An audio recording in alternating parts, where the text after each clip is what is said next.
Et ouais, Ça va marcher. D'accord. je veux dire, écoute, ça va être là. Il y aura deux pompes qui vont se produire en crypto. La première est à court terme, c'est l'ETF. Vous allez voir une légère poussée du marché de la cryptographie, mais le plus important est que Bitcoin, le théorème est une preuve de concept pour la tokenisation à venir de tous les actifs. When that happens, lorsque cela se produit, je ne sais pas combien de zéros vous souhaitez ajouter à votre portefeuille de crypto-monnaies, mais c'est simplement la réalité que vous aurez été le premier, car lorsque vous achetez une action Apple tokenisée, lorsque vous achetez un trésor américain tokenisé, le précurseur de cela aura été Bitcoin, puis une théorie et cela fonctionnera probablement sur une sorte de rail sans autorisation, une couche 1, par exemple. Et ouais, La question que j'ai à vous poser, est-ce que vous voulez être parmi les premiers ou les derniers? Alors, pour ceux qui ne connaissent pas Cryptoly, j'espère que vous allez bien. Dimanche soir, ici, je fais une vidéo ce soir. Et j'ai plein de bonnes nouvelles à vous montrer. Alors, on commence ça immédiatement. Avant tout, j'aimerais bien que vous ayez une clé comme ça, DCEN, pour ceux qui n'en ont pas encore, pour protéger votre crypto. Si vous voulez pas vous faire avoir sur des sites d'échange centralisés qui peuvent fermer leurs portes en tout temps, on met notre pouce ici et le tour est joué. On est en sécurité, on dort tranquille. 129 au lieu de 160, 30 pièces de rabais. Plus frais de shipping, bien entendu, là, que je contrôle pas. OK. Je rappelle à tous les Canadiens qui ont des cryptos chez Uphold que demain, XDC, CAS, Doge, CSPR, Cashbar, marqué ici, là, XLM, ADA, SHIB, Injective, VET, ils vont être délistés. Alors, vous devez absolument trouver une solution pour enlever ça de Uphold, alright? À cause de Ontario Sécurité Commission, là, au Canada, en Ontario, la province, qui demande ça. Alors, Uphold se plie à leur demande. Faire un tour sur la heatmap pour voir à quoi ça ressemble.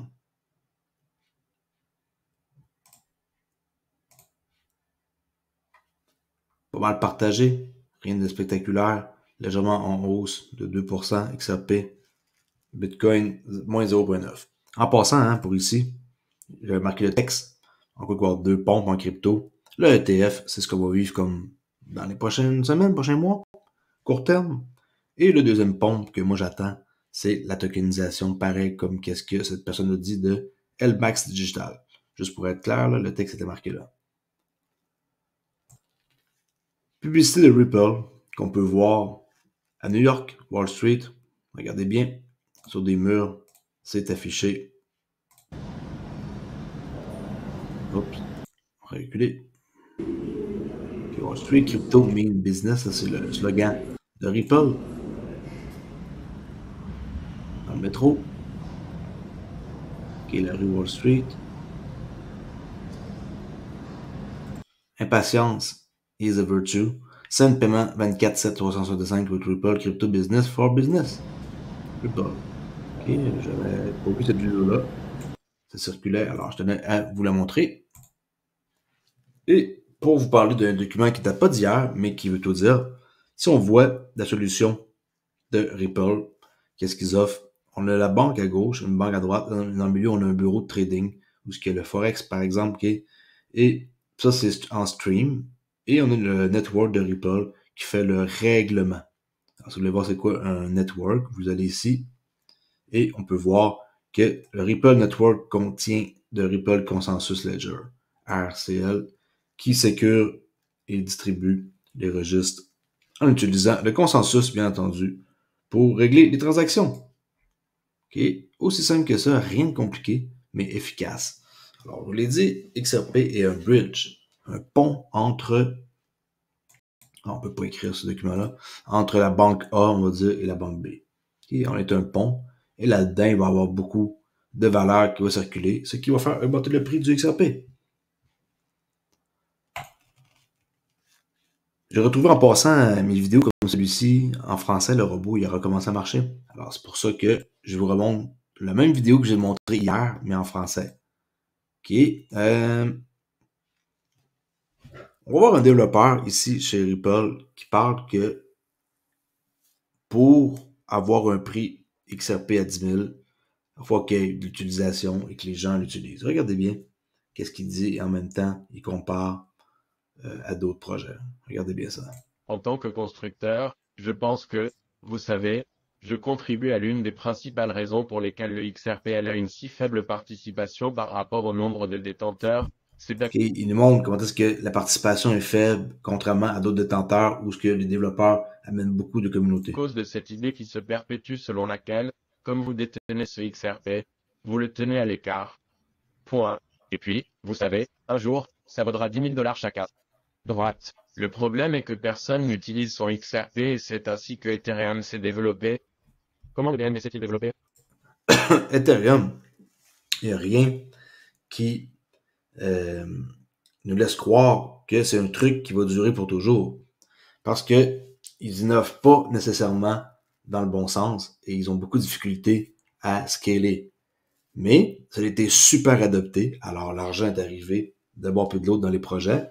Et c'est quand même, hein, les contre-intelligents Ethereum. Puis, quand on regarde XRPL, c'est très très très lent. Mais, peut-être qu'il y a des raisons de construire comme ça de façon lente. Comment Solana a-t-elle grandi? Parce que les gens utilisaient l'écosystème, vous savez. Solana, pourquoi que ça grossit aussi vite que ça? Ben, les gens utilisent l'écosystème. Présentement, le XRPL, il n'est pas beaucoup utilisé. Oui, il y a des projets, mais c'est pas encore très populaire. Pourquoi? Ça, par exemple, c'est une excellente question. Pourquoi qu'il y a autant d'années qui s'écoulent et qu'il n'y a pas autant de projets qu'on le souhaite ou que ça se développe? Moi, je vous dis, les AMM, c'est la solution. Les Automated Market Makers, c'est là qu'il va y avoir le plus d'argent qui va rentrer. Et là, la liquidité va être présente et tout le monde va pouvoir en tirer avantage avec des intensifs. Vous savez, encore et encore avec le jeton, n'est-ce pas? Donc, vous savez, nous n'allons pas voir ce genre d'augmentation et, vous savez, même une augmentation du prix du XRP jusqu'à ce que les gens l'utilisent activement. Et il y a donc une raison d'utiliser ce XRP, n'est-ce pas? Ben oui, il y a une raison de l'utiliser. C'est juste que, présentement, on est en phase attente. Et on a aussi le cas avec la SEC qu'il faut qu'on règle avant qu'on ait 100% clarité et que tout soit réglé, plus de problème de justice. Alright? Je vous ai montré dans le dernier jour des corrections, pas des corrections, des mises à jour du XRP Ledger, qui est le XLS38. Là, je suis sur le site de Ondulation X, qui est Ripple XDev. Alors, XLS38 cross-chain, bridge, XLS40 décentralisé identité, DID, votre identité va être décentralisée. Core Ledger mise à jour, API 2.0. Vous pouvez aller voir plus d'informations ici sur le site dev.to Ripple XDev. Là, on voit Anthony Wolfer qui parle que qu'est-ce qui s'en vient comme amélioration, comme upgrade, est vraiment quelque chose de très important.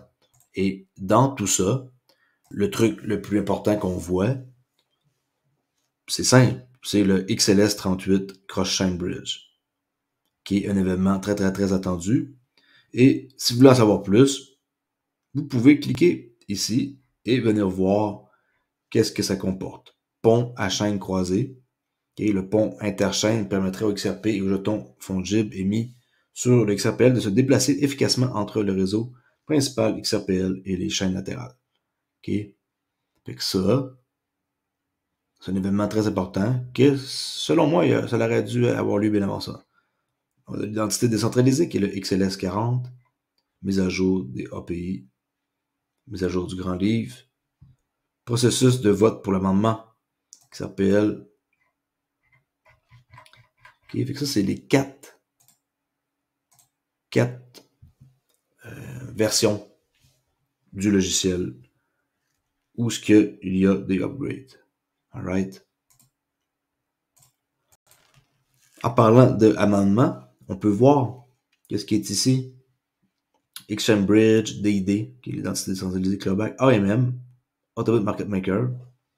Ça a augmenté un peu. Le threshold est toujours de 28 sur 35. Consensus 48.57. Bon, il n'est pas encore enable.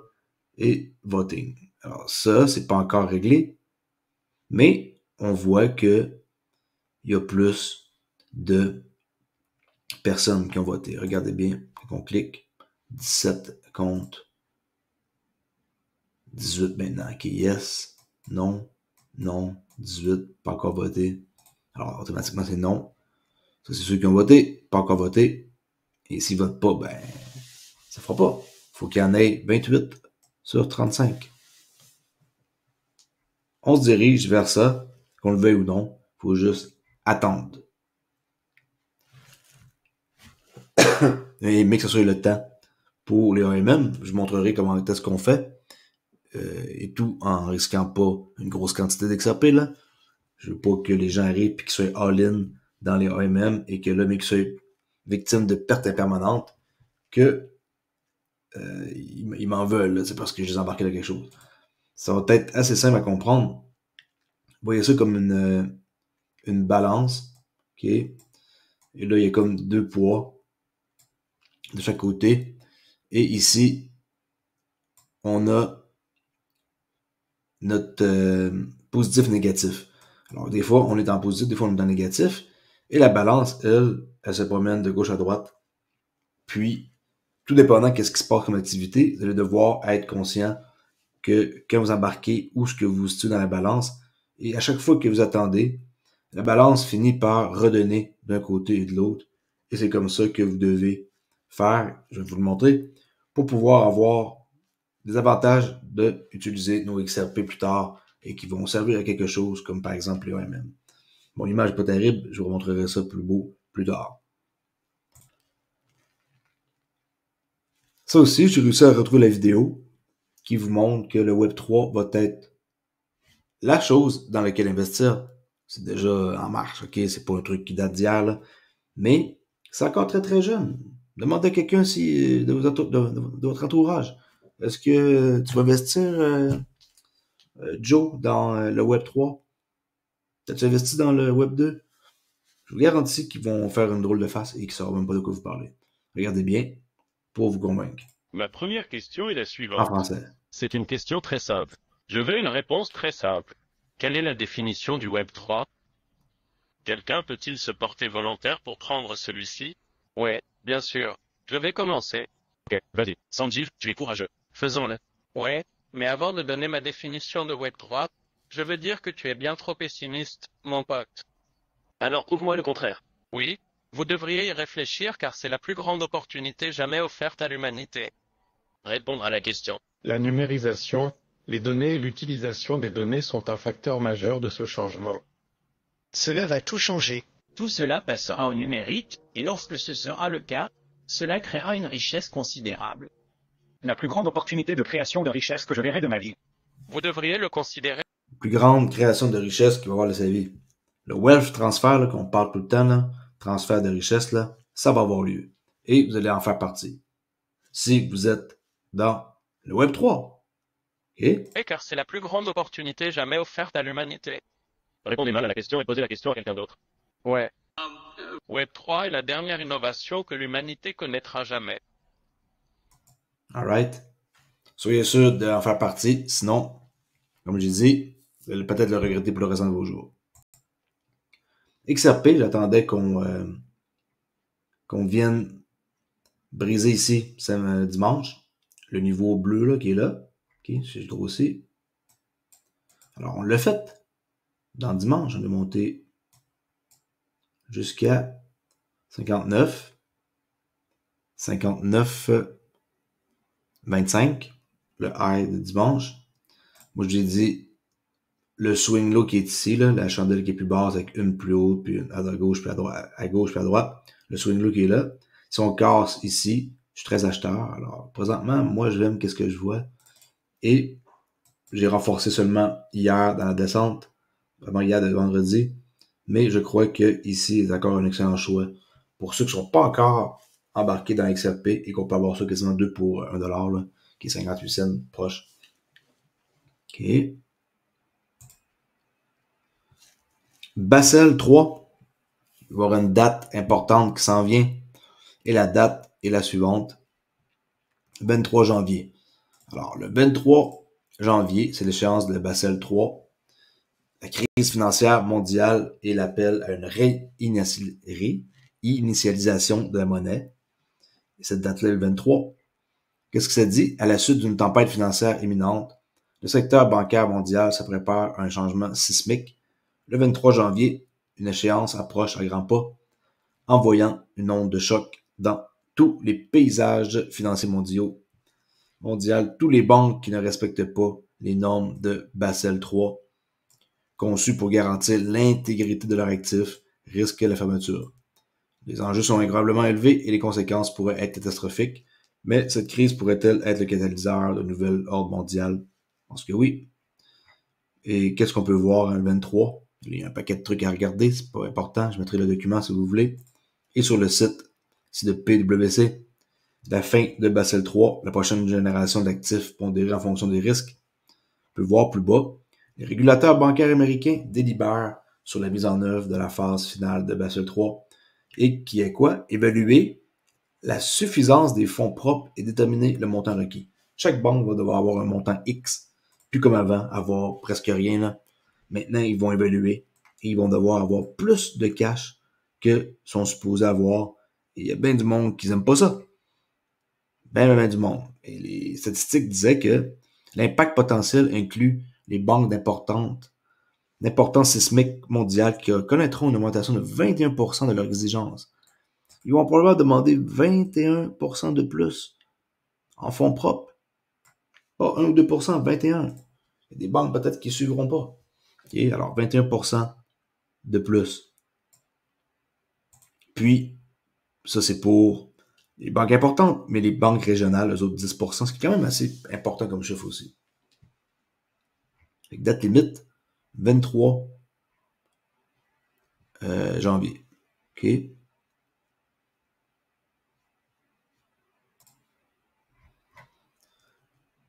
« 23 janvier. » Je montre ici quelque chose qui me fait rire tantôt. Les gens sont très imaginatifs. Regardez ça. On dirait vraiment, hein, la forme de ce dinosaure-là. Avec les graphiques, on peut voir certaines affaires. Mais il faut quand même pas penser qu'on peut trader avec ça, là. C'est juste pour vous faire rire un peu. Et pour finir, on finit avec le petit reportage-là, en anglais, mais qui est très important à regarder. Et on voit ici Larry Fink, que je vous parle depuis 2 jours, qui dit quelque chose de très important dans le message. Écoutez bien ça. Ça n'a pas voulu traduire en français. And we believe it's so important to be anticipating the next. Il va expliquer comment est-ce que c'est important, qu'est-ce qui s'en vient, les ETF. Et si vous comprenez ça, vous avez tout compris. Le long terme est toujours gagnant. Et venant de lui, j'espère que vous comprenez ça. Move.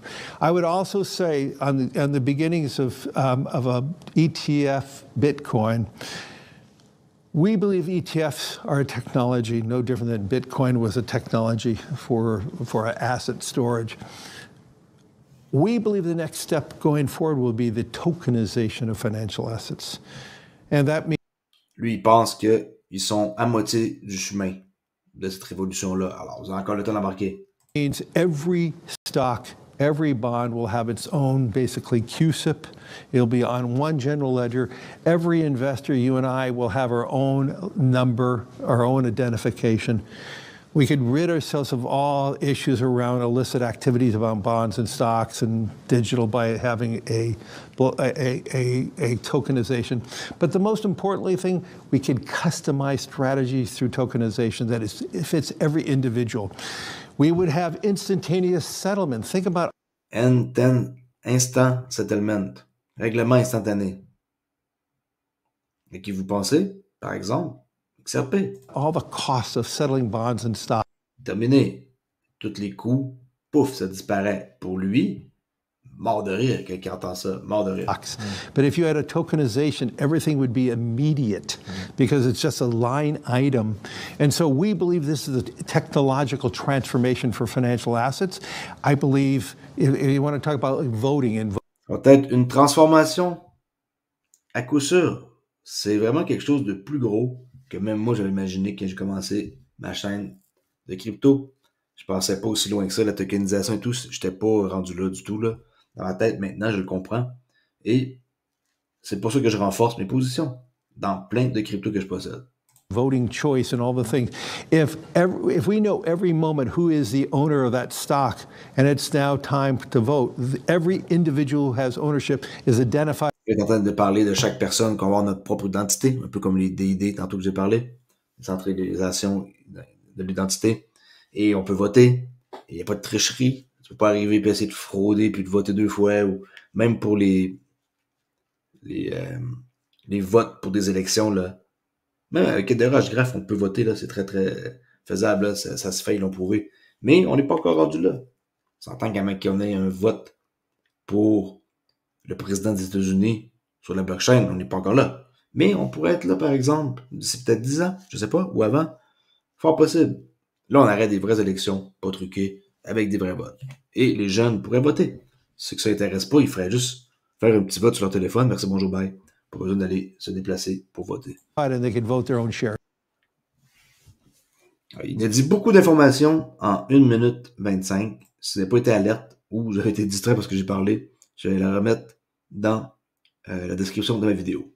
Je laisse là-dessus. J'espère que vous avez apprécié ma vidéo et que vous n'êtes pas découragé d'avoir entendu le développeur qui est ici parler, que c'est pas encore très utilisé côté de la population en général, puis qu'il y a beaucoup plus de monde qui sont sur Ethereum et Solana, mais un prix de 10 000 $ pour le XRP est toujours quelque chose que même les développeurs ont en tête en construisant des projets.